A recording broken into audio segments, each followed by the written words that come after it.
ud på gaden. Why the fuck should I do that? Jeg ved ikke, hvorfor du har råbt og skrevet ud på gaden. Jamen, du lyver. Er det fordi, du har set en eller anden sort pige med store læber, så tror du, det er mig? Hvornår skulle det være? Jeg er aldrig ude. Jeg er meget hjemme, faktisk. Vent. Jamen, prøv at se, det her, det er skørt. Det er jo ikke seriøst, jo. Jeg vil... Hamza, har du noget at sige? Ja, jeg har et spørgsmål. Hold lige dit Hamza har et spørgsmål. Hamza har et spørgsmål. Hamza? Vent lige, Khadija. Hamza har ikke nogen spørgsmål, når Jo, jeg det har han. Prøv her, du kan ikke... Prøv her, hey! Nej. Du har snakket, lad Hamza snakke. Ellers jeg går ud af liven. Vent Så lige, jeg vil Khadija. gerne høre Hamza. Så gå ud. Jeg vil gerne høre Hamza snakke. Okay, vent.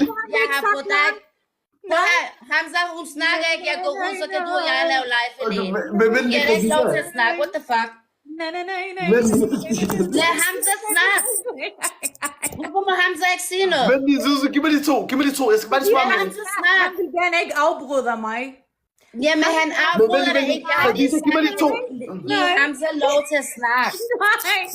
Hvorfor er du sur? Jeg synes, Hamza skal have lov. Hamza har vi sige noget. Okay, Khadija, jeg tror det er fordi Zuzu gerne vil have sagt noget, men hun får ikke lov til at sige noget, så altså sådan... Okay. Khadija, hun kan ikke lukke sit mund.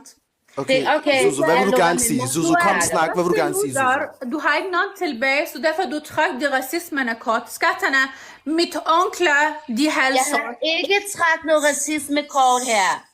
Hamza, du er vidne. Har jeg sagt noget racistisk her?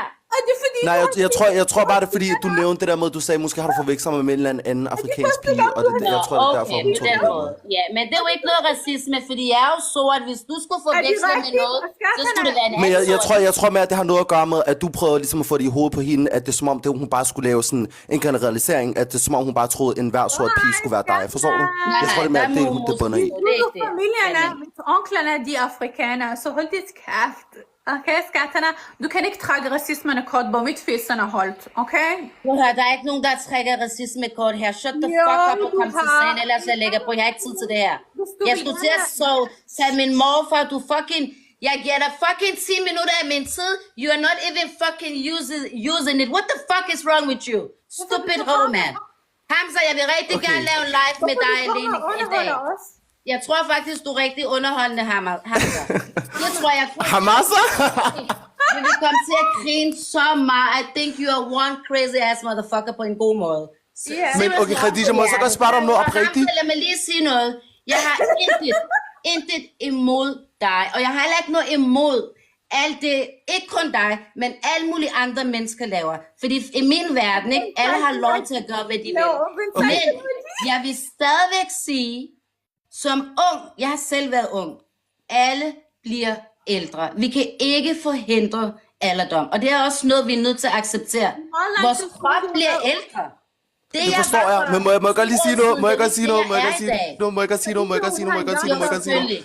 Zuzu, vent lige. Giv mig de to. Se, det der var blevet sagt, right? Det var i forhold til, at jeg mente, da jeg gik ind og fik lavet Botox, at det basically var forebyggende mod rynker, right? Hvad end der blev, altså sådan, så har du så fortolket videre på det, og har sagt, du sagde, Hamza anser det som om, at hvis han får lavet det her, som masser af andre influencers gør, hvilket igen, jeg føler, at du skaber et billede af, at man bare er dum influencer, og man bare får lavet en masse ting, men igen, yderligere sagde du, at han så forestiller sig, at han ikke kommer til mod aldring, eller ikke kommer til mod alderdom på den måde. Men og er det synes ikke jeg, det, du sagde? Nej, det var ikke det, jeg sagde, og det er det var også det, jeg har gjort klar på liven op til flere gange, som jeg ikke ved, om du har fået med. Jeg har ikke set liven. Ja, og jeg vil lige sige, det har ikke fået at vide, du har sagt noget grimt.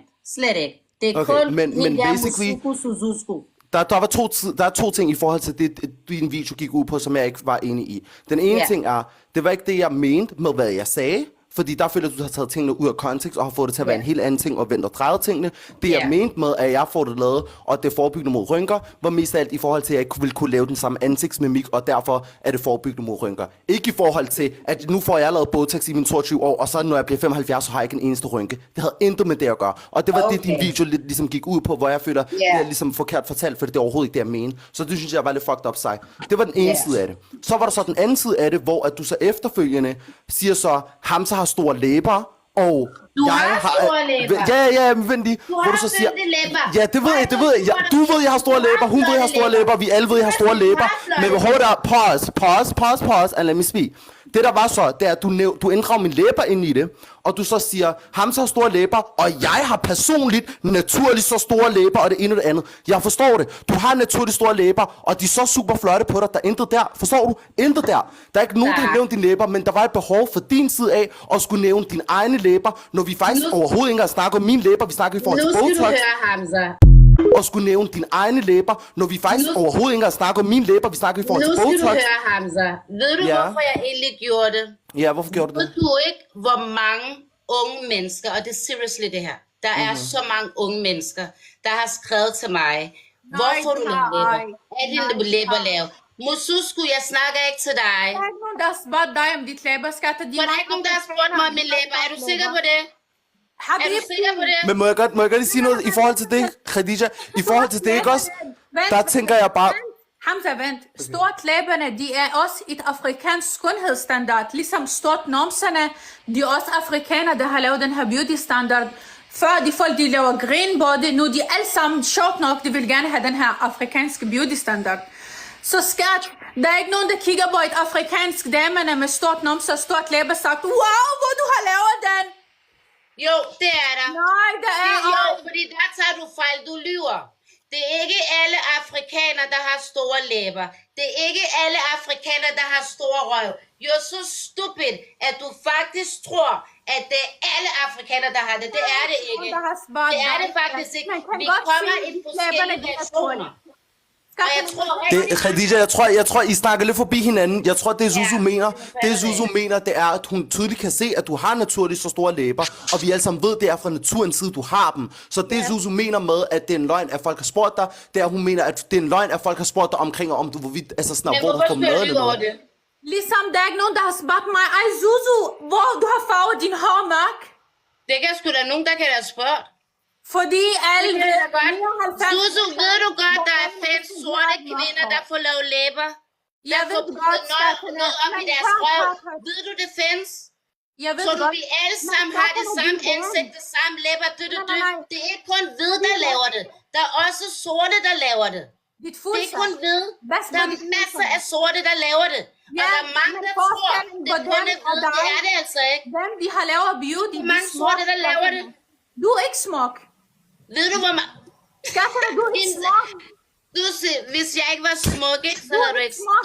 Så havde du sagt noget andet. Jeg har ikke noget sminke på. Prøv at se, hvor oversminket du er. And still you look like shit, bitch.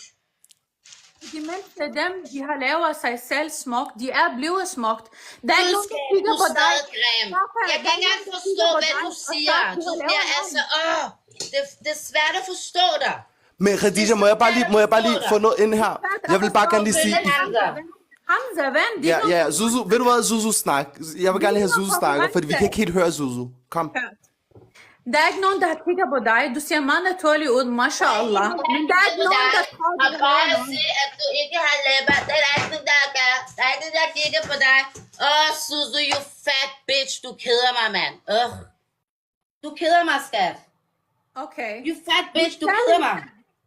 You fat bitch, du fucking keder mig. Men Wendy, hvad har det med hendes vægt lige pludselig at gøre? Hold up. Miss Mal?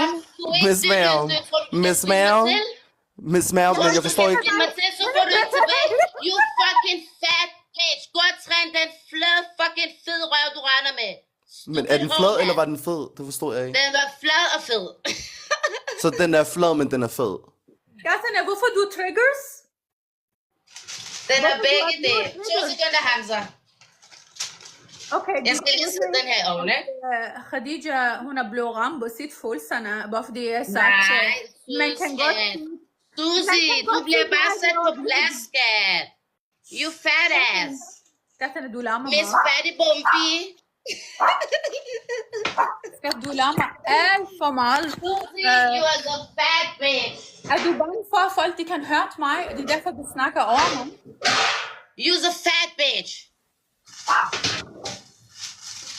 Er du færdig? Det er lige det, Khadija er færdig. Jeg giver dig kun 10 minutter af min tid. I drømmer mig.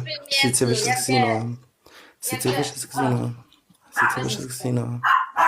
Sig til, hvis jeg skal sige noget. Hamza, tig stille. Vi venter, at Khadija hun er færdig, så vi kan snakke. Okay, men Khadija, altså sådan, bare lige for at føre den færdig, fordi jeg føler ikke, at pointen kommer across. Jo, din pointe er kommet across, og du fik også svar, men jeg kan godt forstå... Nej, for der var en anden side af det, i forhold til det, du mente med, forhold til det, du mente med, at du siger, at folk har skrevet til dig, i forhold til, hvorvidt du har fået lavet dine ting, eller hvad end det er, right? Og det forstår jeg. Om du så har fået de her beskeder i din indbakke, så synes jeg, at du kan have lavet en video til netop det. Forstår du? En dedikeret video til netop at svare på de ting. Men at skulle... Det er helt bestemt, hvordan jeg... Hold up. Nej, men jeg prøver heller ikke at bestemme. Hold up, Nadiar. Now you're gonna let me speak, Buki. Let me tell you something. Nadiar, let me tell you something. Fordi jeg råber højere. Hvad sagde du? That is how fat you are. Girl, let me tell you something. Det eneste, jeg siger, det er, at jeg prøver ikke at bestemme, hvordan du gør tingene, men jeg siger, at du kan heller ikke bestemme, hvad folk vælger at gøre efter det. Fordi at du inddrager det, vent lige, at du inddrager det i en video, der har noget med mig at gøre, det er weird, bare fordi du får personlige henvendelser i din indbakke, så skal du inddrage det med noget med mig at gøre. That's some weird shit. Det er derfor, jeg siger, du kan gå hen, og nej, du kan address det alene i forhold til noget med dig selv, men du skulle address det i forhold til noget med mig, for at sætte dig selv i et eller andet billede med mig at gøre. That's some weird ass shit, og derfor jeg siger, så kan du, og jeg kan ikke styre, hvordan du vælger at gå omkring det, men du kan heller ikke styre, hvad jeg så vælger at gøre efter det. So that's just what it is. Fuck is you talking about? Så hun kan lave opmærksomhed. Du må gerne sige, hvad du har lyst til at sige. Du må gerne lave 10.000 live, og nævne mit navn. Jeg hedder også Khadija. Khadija! De har kigget på Og Khadija. så kan I få lidt mere følger. Suze user. Lidt mere følger for dig? Girl, I've been doing this. Buki. Nu jeg har lige lavet... I've been doing this. Google me. Fuck is you talking about? Kom her. Forfølger fra dig. Girl, forfølger fra dig. Forfølger for dig, men det var dig, der skulle sidde og adressere the fact, at jeg havde været i tv. Remember who you talking to, bitch. Remember who you talking to. Because I'm not the one. I'm not the one. Trust me, I get louder than you. I'm not the one. Buki. Ja, jeg har lavet mutation på Khadija, fordi man kan ikke snakke. Ja, det kan jeg. Ikke take dig. Ikke take. We out of town. Fuck it with our rounds. My coochie pink. My booty hole brown. Fuck is you talking about, bitch. Stand the fuck up and let's see you. Fuck out of here. Goofy. Jeg prøver lige sagt noget. For du elsker at snakke om andre menneskers kropsopbygning, right? Khadija er bange for, at der er nogen, der tror, hun har lavet beauty. Khadija ligner ikke nogen, de har lavet beauty. Khadija, hun har ikke nogen beauty standard.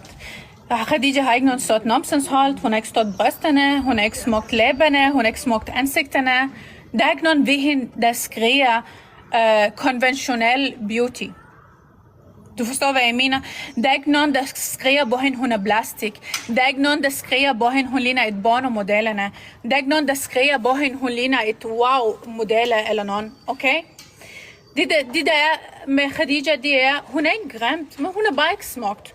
Så hvorfor hun skal putte sig selv sammen med Hamza, bare fordi det Hamza, han har lavet på sig selv smukt? Og hun skal lave opmærksom på sig selv. På andre mennesker bekostning, Khadija, hun vil gerne lave opmærksom på sig selv. Og det er det eneste, det er galt på hende. En anden ting, det er galt på hende, det er, at hun kan ikke styre sit følelserne. Okay? Når de folk, de sagt til hende et fag på hendes følelserne, og så hun flipper ud og snakker på folk vægt. Og hun kan ikke helt bestemme på sig selv, om jeg har en stor røv, eller om jeg har en fat røv. Hun er gået ud, Suzu. Ikke tænk. Hvorfor hun går ud? Undskyld, jeg har ikke hørt, hvad hun sagde, for jeg lavede en mutation. Jeg ved bare, hun lavede, du er en mand, men ved alle sammen ikke, jeg er en shabab-sang. Hvad snakker vi om? If you thought you ate that, bitch, fuck what you talking about? Du elsker at snakke om andre menneskers kropopbygning, men sig til den her banat, get in the camera, and let's see that body. Category is body. Show us the body, Buki. Du kan godt lide at sidde og kommentere på Suzu's body. Let's see yours then. Let's see yours. Jeg har en smukt krop. Men jeg tør ikke ryge på live. Jeg går herned. Anyways, det eneste jeg siger, det er bare, lad være med at sidde og komme... Tak.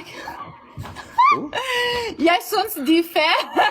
De er nogen, de klapper på mig selv, mit røv. Vent. Jeg synes, de er fair, hun snakker om udseende, fordi vi har selv, hele den her conversation, de handler om mit udseende, okay? Så jeg synes, de er meget fair, at vi har snakket på udseende. Men, når de ikke nogen tilbage, hun tror, hun kan lave til mig body shaming. Jeg tror ikke, hun har set mit krop. Ops, det var vist en lille fejl. Botox-dronningerne, wow, parfumbussen. Tak for dig selv. Ja. Men de værste, de var, da hun prøver at trække racismen af kort. Hun ved ikke, mit farfar, han var et blære. Og han har givet dem 4 damer, og en af dem, hun er afrikaner. Så 2 af mine onglerne, de sort. Så de var lidt en dårlig stil, og hun kan sagt, du tror, de alle afrikanerne, de ligner hinanden? Nej, jeg tror, de alle afrikanerne, de ligner hinanden. Bare fordi, og hun har lavet på sig selv til grin. Og hun kan, og jeg lagt mærke til, hun kunne ikke hele, hvad de hedder, bestemme sig selv, om hun har smidt ud på Victoria, eller hun har ikke smidt ud. Hun sagde, jeg kommer der ikke, ja, fordi du kan ikke komme ind. Det er derfor, du kommer der ikke.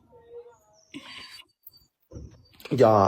Så nej, alle afrikanerne, de ligner Khadija heldigvis. Ja, jeg er i chok. Den her var nice. Hamza, du skal lære, du må ikke blive sort. Men det har jeg meget svært ved at lære. Du kan fortælle, hvordan Free Promotion Café Victor